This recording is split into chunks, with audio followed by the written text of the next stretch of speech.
Welcome to another episode of 3.5 Cast. I'm your host, Mike. With me tonight are Troacted Hello. and Fantasy Pen. Hello. We are going to pick up our Dungeon Master's Guide discussion on the Prestige classes. Last time we left off with the Horizon Walkers, so this time we are starting with Lore Master. I really like the Lore Master just as a kind of, I don't know, theoretical character, just a seeker of knowledge, and the way it's set up, it can be just about any spellcasting class because it has prerequisites of any two knowledge skills, three meta magic or item creation feats, plus skill focused knowledge, and then just being able to cast seven different divination spells. So it's not like it has to be a certain type of sorcerer wizard spell or druid spell or cleric spell. Nope, just divination. So eventually, you could do it with any caster class. It might take longer for some than others because, like, if you were trying to go into it as a bard, for example, it would take longer to get your third level or higher seven divination spells. But it's just interesting that this person seeking knowledge could really come from anywhere. And as far as its abilities go, it's I think they really do hone in on that concept, on that fluff, and it might not be the best PC out there unless it's not a combat heavy campaign, and then it could be really, really good. But yeah, there are lores that you can obtain as you level up, and well, for one thing, you get the ability to know things as a bard does with bardic knowledge, but the lore master's secrets are the most interesting probably for any given PC because you get to pick from a set of abilities that as you level up, you open up more and more of them because you can only choose from the ones that are equal to your level in the class plus your intelligence modifier, and they're ranked 1 to 10. So if you don't have, or a better way of looking at it is, let's say you have a 3 in your level in the class plus your intelligence modifier, which would probably not make a whole lot of sense, but just for argument's sake, then you'd have access to the instant mastery, which gives you skill ranks, secret health, which is hit points, and then secrets of inner strength, which is a bonus for will saves. But you wouldn't have access to the others because that's only 1, 2, and 3, whereas the 4 through 10 are locked out until you either gain a level or more intelligence. Um, the other very noteworthy things are the ability at higher levels to get the greater lore, which allows you to understand magic items as though with an identify spell. So, I mean, at that point, you're already going to be pretty high level, so casting identify wouldn't be a big deal if you even have to. You'll probably be crafting stuff, whatever, but it's still a nifty thing to have. And then at 10th level, you get True Lore, which allows you basically to use Legend Lore uh, or Analyzed Dwemer, which is even better. That'll give you all kinds of neat information. And I think that it could get kind of frustrating for a DM if they're trying to do some secret type stuff. And Lore Master's like, no, I know it. Yeah, I know it. I know it. So they can just keep doing that. But really cool as an NPC because then the party can go and like hunt down this lore master who can tell them all about what they need to know. Um, so yeah, that's kind of a rundown. What do you two think about it? Well, I like the Lore Master. I feel like its main flaw is that it's a little bit boring. You know what I mean? Like there's these secrets, but most of them are just like, oh, +2 to your fortitude saves, or +1 to your AC, or hey, you get a single bonus spell slot of a low level spell. It's not super exciting. So it's like it's an upgrade over a typical wizard because you have more skill points and you get a few extra things, which I think are probably a little better than the bonus meta magic or item creation feats every 5 levels. Um, but other than that, it's kind of like medium, like it's so in my opinion, if that makes sense. I hear what you're saying, and I feel like that kind of ties into the whole PC versus NPC that I mentioned. Well, the secrets aren't very exciting for NPCs either. Well, I think that it can kind of distinguish the NPC a little bit, though. If more fluff wise than mechanic wise. You could kind of play it up like like, oh, this one, like if you gave him weapon trick and dodge trick, you'd be like, oh, this lore master is like good with their melee abilities too, even though like they're not. But like, you know, you know, on the tip of my tongue, that's the best I could come up with. But with your D4 hit die. yeah, but you get what I'm saying, right? Like you kind of give them a description of the NPC based off of what secrets you gave them. Fantasy Pan, what do you think? Um, to be perfectly honest, this is the first time I've looked at this class. I forgot it even What? existed. Impossible. Yeah, no, I completely forgot this was even a thing, and now that I'm actually looking at it, I can see why I've never really bothered with it. All right, I'm It's the only funny, one that right? likes it. I get it. I'm not I against it. It's just I'm looking at these abilities, it's like these are kind of meh, and some of those mid-range stuff like the weapon trick and the dodge trick, I Well, just find those of insulting. course you'd never take those, but no, the one you want is the extra feat. That's the one you want. Applicable knowledge. Any one feat. That's what you want. so it probably is the best one by a long shot. Yeah, for sure. I mean, bonus spells are good, but they're low level spells. So like, you know, any one feat. That's and okay. So I don't want to make this an argument about taking epic feats when you can't take epic feats, but it literally says any one feat. Just saying. You still need to Well, meet the prerequisites. I yeah, don't know. It doesn't say probably. that. It says any one feat. But no, I don't want It to get into doesn't. it. It's a It silly doesn't need to argument. say that. I would It's a never general defend that rule. argument. I did have a Well, lore master PC actually in one of my campaigns. It was the world's largest dungeon campaign, and he took a few levels in it. I forget. So we ended at level 14, and I forget if he was going to take more levels in it or not. But he did take a few levels in it, and it helped in that campaign specifically because you don't really have resources in that. It's very much a use what you find, and that's about it campaign. So just being able to say identify everything, I remember proved valuable. So I guess there are some niche cases where it's a good thing. Here's the thing though. Play a sword sage and you get that ability at level 7 as opposed to, oh good lord, level 16. Not quite level 16, but yeah, Yeah, in the teens. I yeah, can see but that if you're playing argument. a sword sage, if you're playing a sword sage, then you're not a wizard. Yeah, well, there is that, True. but also the fact that this is core and a whole lot of people don't allow to in battle for some reason. Because those people are no fun. Yeah. If you wanted a low level, I would go with there was. I feel like it was in Complete Arcane. It was like Maester. This is like the known prestige class that gives you like identify at. There's a 3 level prestige class gives you bonus item feats and identify at will and like a discount on magic items or something. It sounds Sounds familiar. like master or artisan or something. Something like that. Anyway, that can get it at a lower level. Or you could just get a magic item. There's um, the Artificer's Monocle, Yeah, which is that's pretty it. cheap. Very cheap. Yeah. Or just use Detect Magic and make the spellcraft check. It's not that hard. Did you guys know that you can identify magic items with a spellcraft check using Detect Magic instead of Identify? Much cheaper. Pretty high DC, but hey, you're probably boosting your spellcraft anyway. It's a great skill. Is that an actual core rule or is that a variant? It's not core, but it is in the Magic Item Compendium. It's not a variant rule. Um, it's canon, but Oh, okay. um, not core. Cool. Yeah. The other thing I have to say about Lore Master, which total 90-degree turn, is that I feel like it's kind of notable because it inspired several other prestige classes that use similar mechanics. There's the secrets, and you pick one like every other level, and you have to have a certain ability score plus your level to pick them.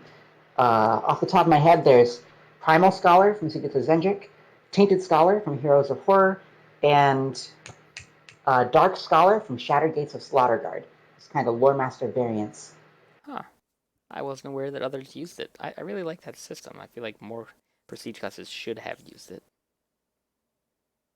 I think it allows for a level of customization and also progress within the class. Like it kind of gives you a reason to keep taking the class instead of just, oh, I want this ability at that level. It's like, oh, there's all these things, and I can take these things as I progress.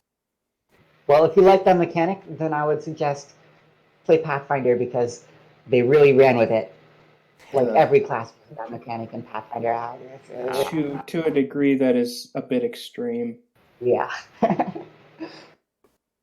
Well, shall we move on to the Mystic Theurge? Oh, this is one of my favorites. Actually, it might be my number one prestige class in the whole book.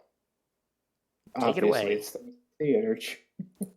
Okay, so Mystic Theurge is this great prestige class. Basically, in order to get into it, you need to be able to cast second level divine spells and second level arcane spells. And then, at each level of Mystic Theurge, you advance both your arcane spellcasting class and your divine spellcasting class. So it essentially lets you merge your wizard and cleric levels together and advance both of them at the same time, which makes for a really cool, versatile build. You sacrifice a little bit of progression because you have to multi-class and slow down your casting a little bit. But in exchange, once you get to higher levels, you got tons of spells from both classes, even if they're a little bit lower level than what you would have gotten as a single class character. So, from my point of view, Mystic Theurge is notorious for ending up being underpowered no matter what you do, unless you do some early entry shenanigans. Yeah. I've never used Early them. entry, early entry shenanigans do help a lot. There's quite a few of them. I could probably rattle off at least 8, but I don't want to. How about your Yeah, top two? Okay, my top 2 would be the Illumian with improved sigil crow. I actually did another podcast on Illumians recently, so hey, tying them together. Improved sigil crow is a racial feat for Illumians. You get to pick 2 spells that have verbal components, and then you increase the effective level of both of them by 1. So you can have 2 levels in one class, 1 level in the other, and then pick a spell that's common to both classes, and then they both increase by a level. So now those first level spells count as second level spells. Bang, you're in. And the other good method that I would say is the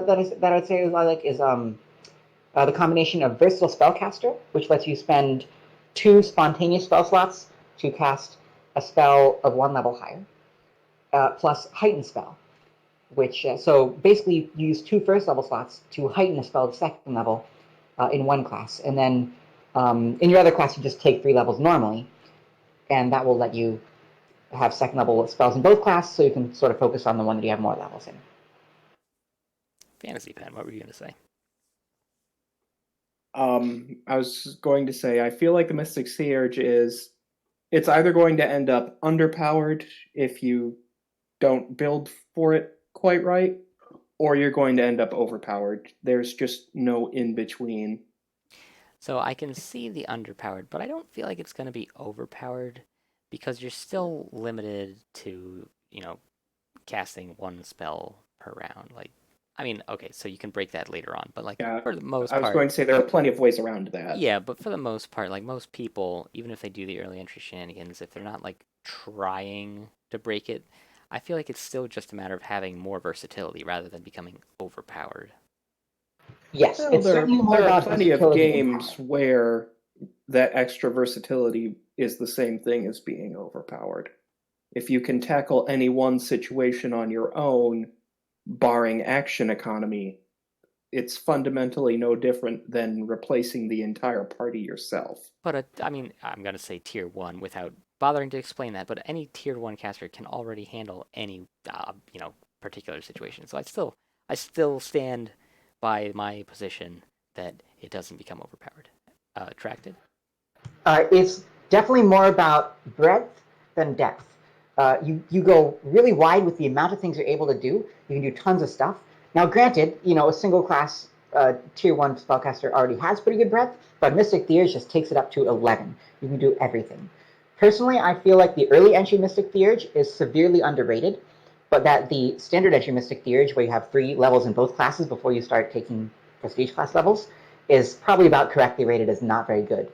3 levels of casting is a lot to lose, especially when it's all up front, rather than spread out of 10 levels of a prestige class like some other classes. Of course, one notable exception is if you have a quick progression prestige class. most notably Sublime Chord from Complete Arcane and Priest from Complete Divine, both of which give you faster spellcasting progressions than normal. So, like, you can be on, let's say you're an Arcane spellcaster, you take like 2 levels of Priest, and then you can take Mystic Theurge and just shoot up in your Divine spellcasting levels really quick. That definitely increases its power.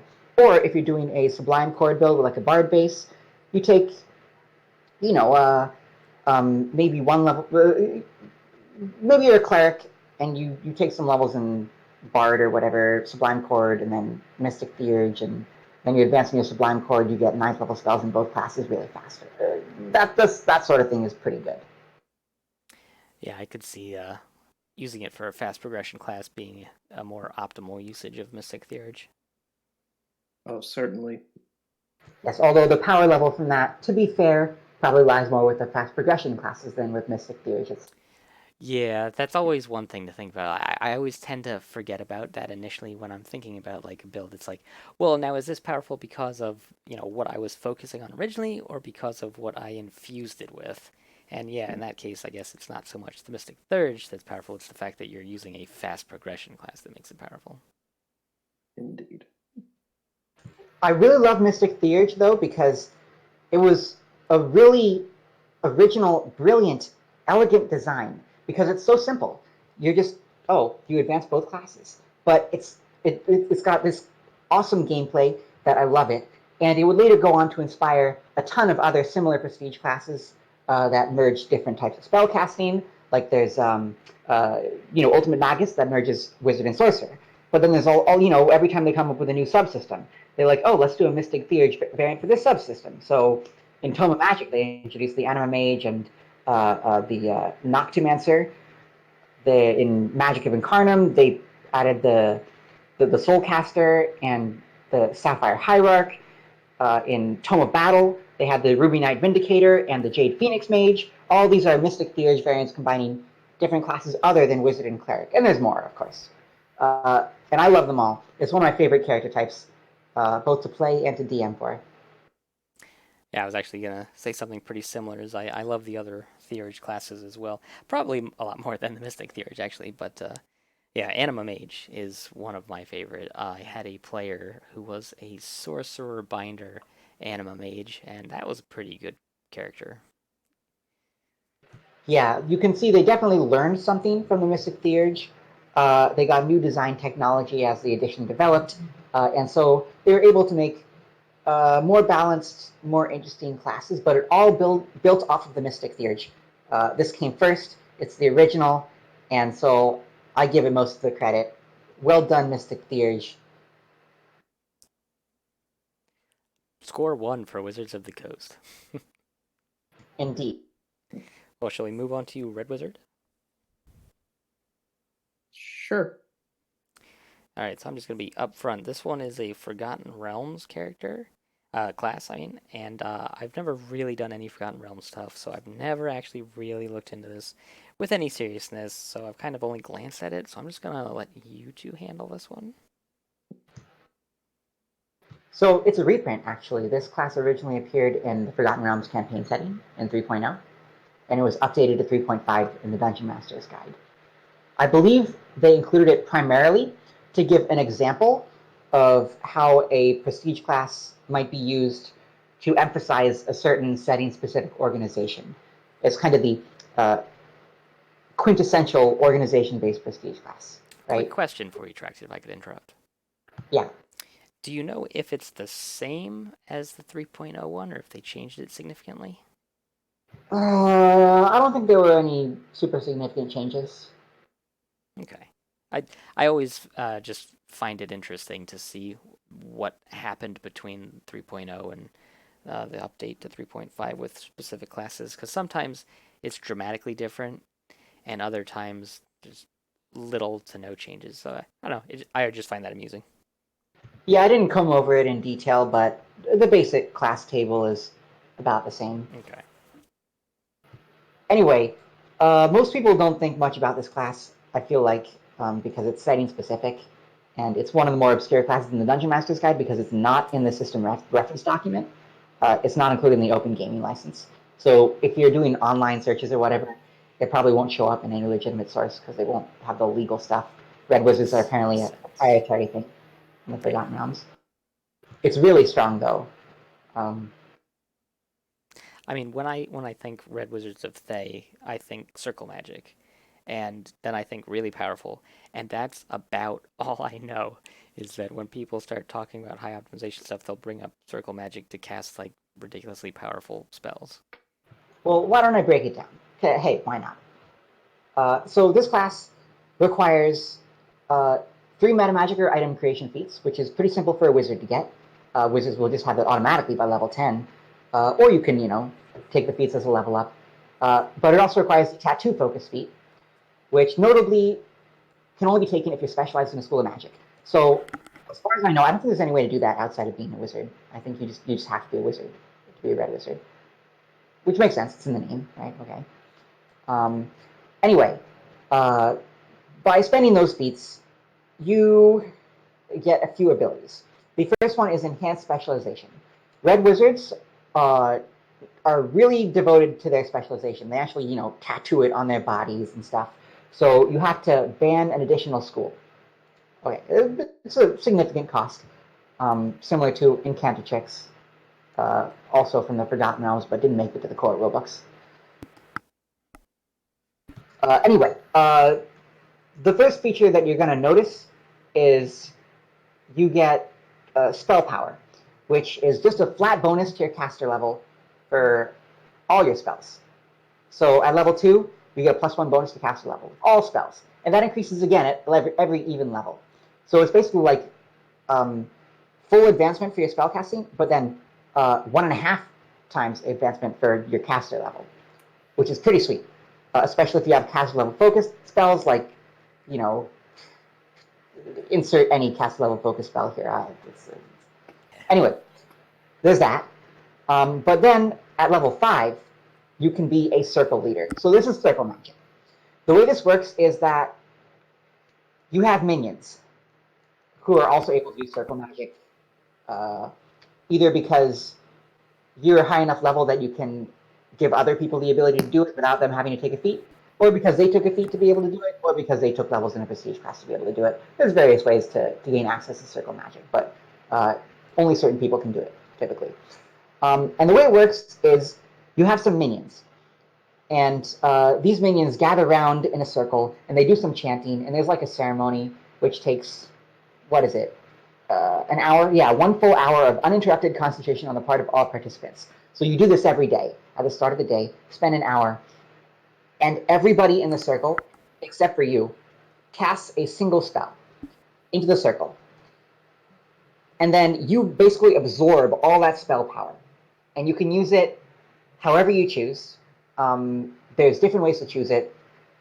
You can either use it to boost your caster level, and there's no limit on this except for the amount of spell levels. So, like, if you got 3 apprentices and they all give you a 3rd level spell slot, you got 9 points worth of circle magic. You could spend them on a 1-to-1 basis to increase your caster level for a spell. So you can boost your caster level sky high with this and do super broken things. There's some theoretical optimization tricks that work with this. Yes. Yeah. Even sorry to interrupt this excellent uh, description, but I just thought like, why not just make a ridiculously strong blasphemy? I mean, obviously that's not the best use for it, but that's just the first thing that came to mind. Oops, everybody's dead. No, it is actually really good for blasters, especially because of the other circle power that you have here, which is you can add free meta magic to your spells. Empower, maximize, or heighten. And each bonus level, each level of the circle spells, again, on a 1-to-1 basis for levels of meta magic. So instead of casting a spell 2 levels higher for empower spell, you can use 2 of your circle levels and do the empower for free. Same with maximize for 3 circle levels, or heighten with, I don't think there's any limit on the amount of levels you can heighten it, other than normal maximum 9th level. So yeah, you're getting either free meta magic or ridiculous caster level boosts, and you also get the 1.5 caster level advancement. So this is crazy good for blasters, and really good for anyone else. Yeah, that sounds really, really powerful. Yeah, and I think that about sums up the class.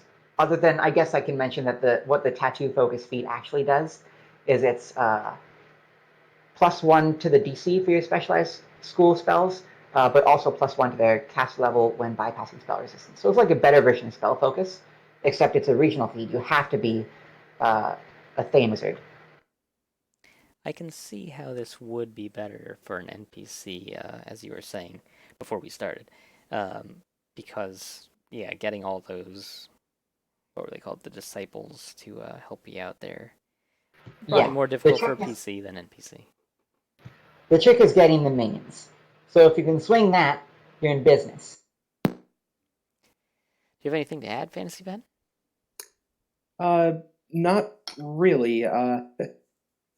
The I think it's obvious at this point that I don't particularly enjoy playing casters, and when I do play them, I tend to stick to very specific archetypes. Sadly, this one just never really came across my desk, but it was one I've had a passing interest in. Yeah, fair enough, fair enough. I do like the artwork for it. I've when I flip through the prestige classes, I always kind of stop on his page and be like, yeah, that guy's Yeah, cool. that guy just screams boss fight. Yeah, really. Oh, for sure. Uh, for any of our listeners who don't know much about the Red Wizards of Thay in the story, uh, Thay is like this mageocracy where there's these really mean jerk wizards. They're not nice people, mostly lawful evil, and they have these hierarchies, but like the wizards are in charge of everything, and they all have tattoos, bald heads, and they tattoo their heads, and then sometimes they have magical tattoos, but the tattoos always represent their specialized school of magic. Um, and they're known for subjugating the masses. I think they have slavery in Thay. They're not nice, and they're not nice to their apprentices either. The circle magic is really a reflection of uh, sort of the philosophy of Thay, which is that, yeah, I'm the boss. Give me all your magic spell slots. You can have them when you're the boss, if you ever get to be the boss, because you suck. Bunch of jerks. Yeah. Oh, they're also known for using undead servants a lot, which makes a lot of people uncomfortable. I know a lot about the Red Wizards because they feature very prominently in the 5th edition D&D Adventures League campaign as antagonists and neutral NPCs, where they are definitely jerks. In fact, there's a whole series of adventures that's about fighting the Red Wizards, and um, there's this whole thing that happened called the Red War, which was organized by the community, where high-ranking members of the factions and players who had high-ranking faction member characters, they got together and said, "Hey, we want to do a cool faction thing," and the Red Wizards are jerks. Let's declare war on them. And so it made it into the actual story because it was like a popular social media thing. Anyway, long story, not related to the Red Wizard Prestige class. The point is, this class, I think it exists to emphasize the story role of Prestige classes. And it's Yeah, there as an example of how prestige classes can work in your world and how they can reinforce the themes of a certain organization. I think also to just remind everybody that there are campaign settings out there because I yeah, guess they that kind of couldn't hurt. throw that into the text a few times there. Forgotten Realms campaign setting, trademark. They don't want you to forget that. I guess not.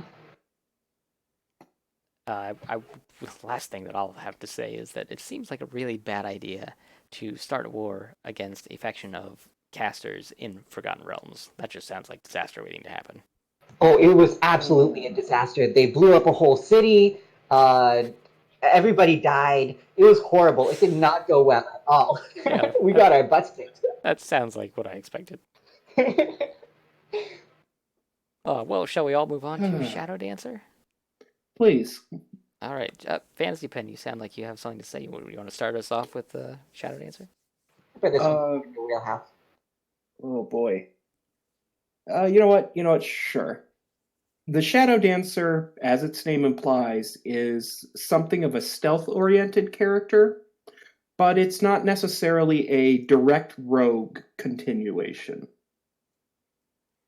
All of the abilities of this class are designed around stealth and operating inside of darkness. And in particular, at 4th level, you gain an ability called Shadow Jump, which has a range that will increase as you level up in this class, and what it does is allows you to teleport in between shadows as the door spell.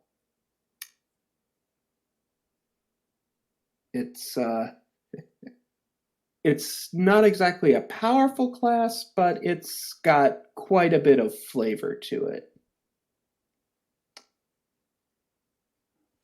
Yeah, one thing that I actually think of more than the Shadow Jump, which is probably its iconic ability, I mean, Shadow Dancer, Shadow Jump, is actually the Yeah. fact that it gets hide in plain sight at first level. And because you can enter this class at 8th level, that means you can get hide in plain sight at 8th level. I'm pretty sure that's the earliest anyone can get hide in plain sight without shenanigans. I It's could be wrong, but really I'm pretty sure that's right. nope, Mm. definitely wrong. Warlocks get it at level 1 with a feat. With a feat? Yeah, All right, well, And what is that? as far as class tables go, I think they're the sure, fair earliest. enough. But I mean, if you think about it, and if you were focusing on hiding, if you take Darkstalker, you max your ranks, get your synergies, what have you, masterwork item, anything you want to do. I mean, you could be the sneakiest mofo at a relatively early level, like 8th level. You could be undetectable at that level. That's pretty good. I mean, as far as maybe a stealth campaign goes, or just trying to be that guy who's just never seen, I mean, I think this is a good way to go about doing it, even if it's only uh, a 1 level dip just to get that hide in plain sight. I feel like Shadow Dancer has its uses. Oh, certainly. Maybe use is a little strong. I would say use. I think that's the only use of the class. It is. Uh, It is quite bad. Yeah. True. It's definitely a one-trick pony. Yeah. The Shadow Dancer is very underpowered. It's got a lot of abilities that have, really limited daily uses. Some other abilities that are like, oh, you already have this from being a rogue, like evasion and uncanny dodge that you got like 5 levels ago or whatever. Yeah. And then it's just, it's altogether kind of underwhelming. I have had a Shadow Dancer in my party for one campaign, and it was extremely disappointing. Uh, Definitely underperformed. Uh, I don't think the player was very happy with the Prestige class. Kind of wish that he had gone straight rogue. The hide in plain sight ability is pretty nice though, especially if you're core only. Do you think that if it had a, let's not say full sneak attack progression, but let's say a slower one, like maybe if it got a total of plus 3d6 at the end, I was would going to say would every that be 4 good? levels instead of every 2. Yeah. Do you think that would help it Yeah. at all, or would it still just be like, eh? It would definitely help, but if I were fixing it, what I would do is make all those once a day abilities at will. Yeah, I think we've spoken on that in previous episodes of this series, where it's kind of like this was still early on, and they hadn't figured out that at will doesn't mean plus 20 level adjustment. So Yeah, that's a good point. they were very conservative with these abilities. Yeah. They definitely could have been a little more, you know. Um, Although speaking of things that we talked about in previous podcasts in this series, um, I've mentioned several times that one of the things I love about prestige classes in 3.5 is that, unlike in other editions, you don't have to be a specific class in order to take them. So, Unless they do their best to try and force that. well, sure, but they don't necessarily require a specific class. Now, unlike in 5th edition, where the Shadow Dancer is monks only, it's a monk subclass. Huh. In 3rd edition, uh, anyone can be a Shadow Dancer as long as you have hide, move silently, and perform dance, which means you could be a rogue, you could be a monk, you could even be a bard, or heck, if you do some cross-class skills, you could get any number of classes. It's very flexible. I mean, in practice, it's not that flexible because you do really want to have those skills as class skills, and not every class has them. But it's not just limited to a single class, and that's prestige classes right there. I've talked about this in previous podcasts in the series, so Yeah, I'm sure you guys have heard the spiel. it's good stuff. I do also want to bring up the artwork for Shadow Dancer because every time I see it, I've always kind of tried to figure out what the hell was she doing, because it's just one of those times where it looks like every single limb is taking a separate action. I think she's using the defensive roll power. But look at the legs. They're spread. They're going in opposite directions. And then look Yes, at the she's arms. mid-jump It looks and like she's she's trying to spinning. stab herself. So am I No, crazy, or is she just not wearing any kind of pants whatsoever? Well, yeah, that looks to be. I mean, she kind of has a dress thing on, sort of, That's maybe. definitely that a kind cape. of garment is not worn with underwear. No, it's very much like a kilt in that respect. Actually, I no, think it it's a doesn't cape. wrap around the front. That's totally a cape. That's Look at it again. I'm like 95% sure that's a cape. Oh, I didn't realize. Yeah, that just makes it even stranger. um as I said, to me this picture, she is very clearly in mid jump and is spinning to strike at someone that was originally behind her. Yeah, I think there's some It's tumbling in action going on there. yeah. Like she should definitely put on some pants. Yeah, and take off that ice skate on her left foot. Not an ice Oh my skate. god, I That is can't a unsee it sandal. now. Yep, it cannot be unseen now. That is a sandal. I'm sorry. Well, the right foot looks like a sandal. Okay, well, shall we move on to the last one? Thaumaturgist is indeed the last one in this book. Holy crap. Yep. Okay, sure. All right, so let's see if I can say this correctly. Nope, couldn't do it. I can't pronounce it. So Thaumaturgist. that is all about summoning. It's kind of an interesting class. I've never used it. I've never had someone in my party use it. I've always kind of looked at it and been like, yeah, that's pretty cool. But just in my mind, I'm not a big fan of summoning, so I've never really tried to make anything out of it. But I'm sure that it can be powerful, not just because it is a full casting prestige class, but summoning is generally a useful thing to do. It's generally a powerful thing to do, and to make your summons better inherently means that you're going to be a good character. It focuses on both the planner ally set of spells and also just summoning in general, because you have improved ally, which means that you can do the planner ally spells for cheaper, and then you also get augment summoning and extended summoning, um, Mhm. as well as Un- probably the best part is planner cohort at 5th level, where you can just get any of the planner ally spells as creatures to act as a cohort. Yes, that's definitely powerful. The augment summoning and the extended summoning bother me because, well, let's see. Lesser planar ally, isn't that a 5th level spell? I Just by believe it's my fourth level. recollection. All right. Fourth The level point spell. is, by the time you get that spell and therefore can take this prestige class, you've probably gotten those feats already, especially if you're a conjuration specialist. I disagree. I think your summons aren't that great for combat anyway until higher levels, so it makes sense that you would delay it, especially since you know you can get it as a bonus feat from Thaumaturgist. I see what you're Oh, saying, Fantasy Pen. I feel like it's 50-50. Either you really want those feats you're not sure where you're taking the character, so you just you take those feats, then oops, or you're one of the people that plans their build 20 levels out in advance, and then like for sure, like, okay, I'll just get those feats with the prestige class.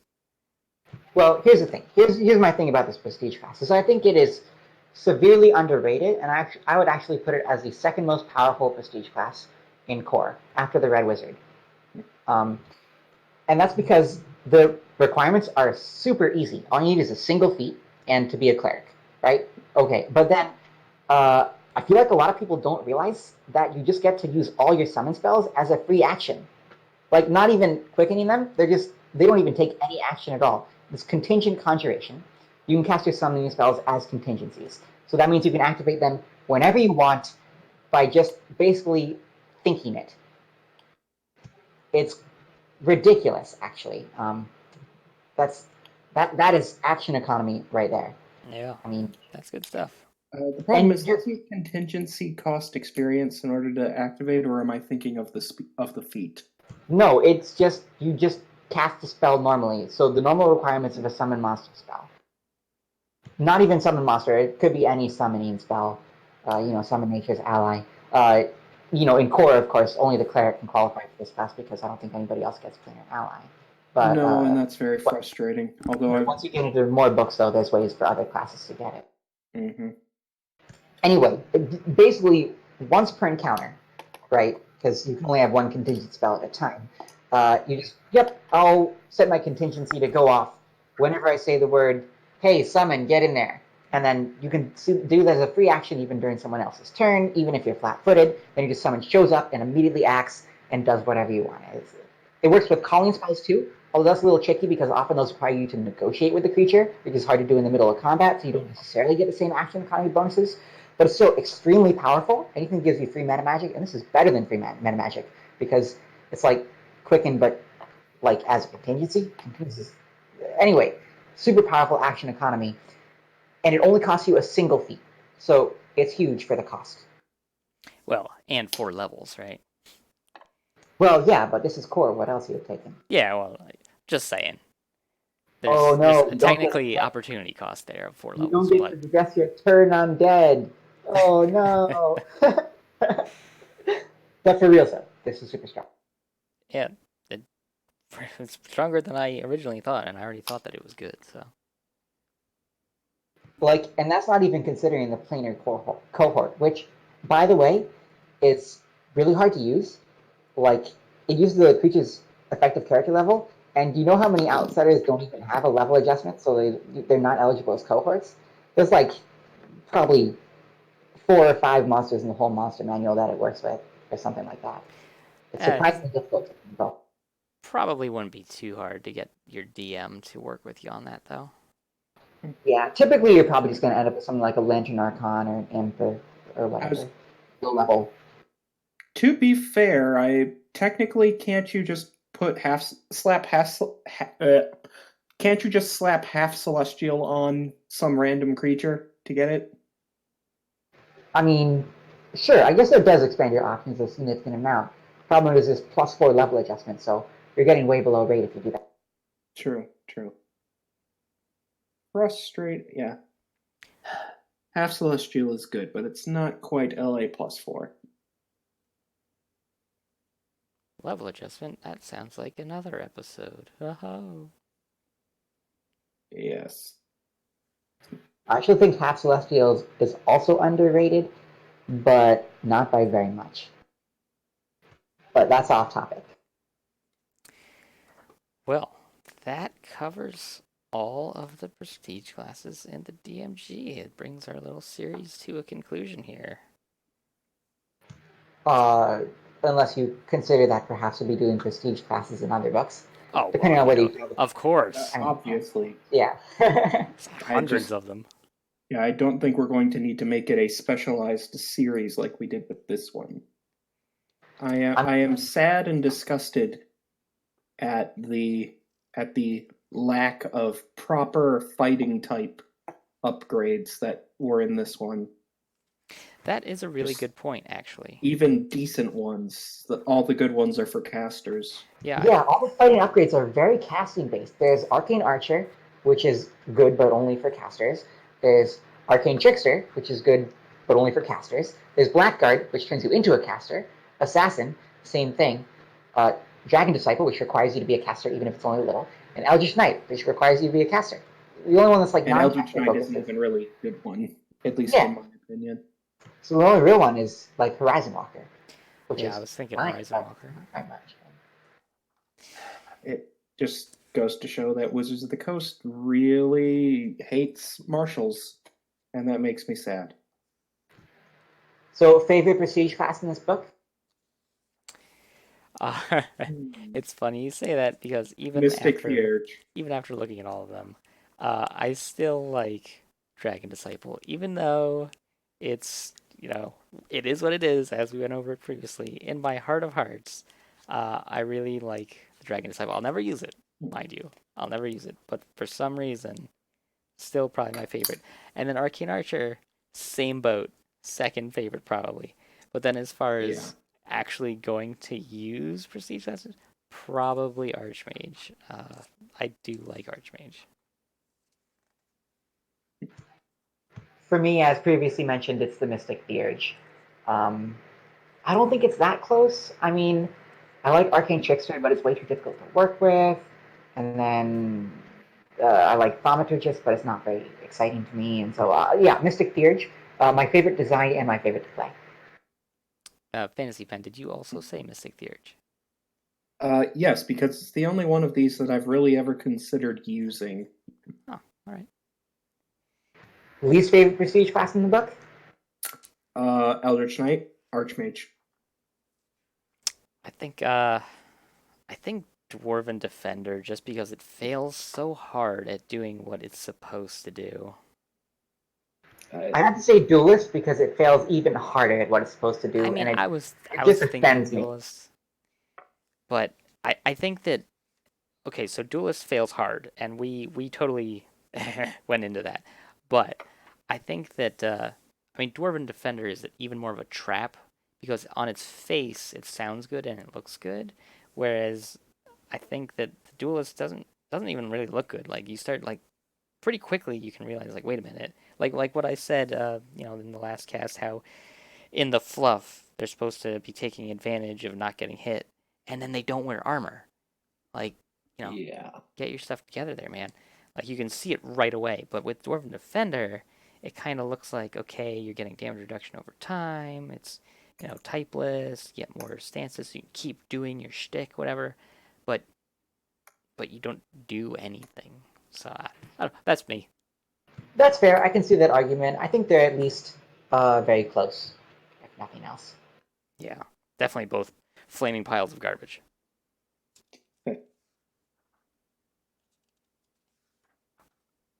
So I think another thing to note would be that as a whole, it's probably a decent batch of prestige classes that they decided on.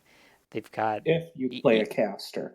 well, yeah. So there is that unfortunate lack that we addressed, where they don't really have good melee prestige classes, but they have a lot of different mechanics. Like they have the Theurge, like we talked about. They've got the Assassin, which has its own new casting progression for a class that wouldn't have had casting before. Um, they've got the Lore Master, which has that own unique pick your own style thing from it. They've got the Eldritch Knight, where you can kind of be a melee person and a caster. So they kind of have a different style. They've got lots of different styles of prestige classes. So if you've only got the core, you can branch out pretty well into a variety of archetypes, and you can fulfill a lot of characters with just these classes. I feel like.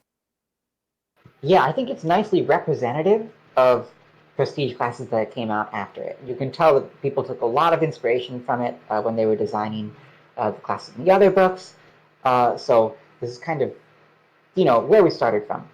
Discounting the 3.0 stuff, I guess. I mean, but Yeah, you know, yeah.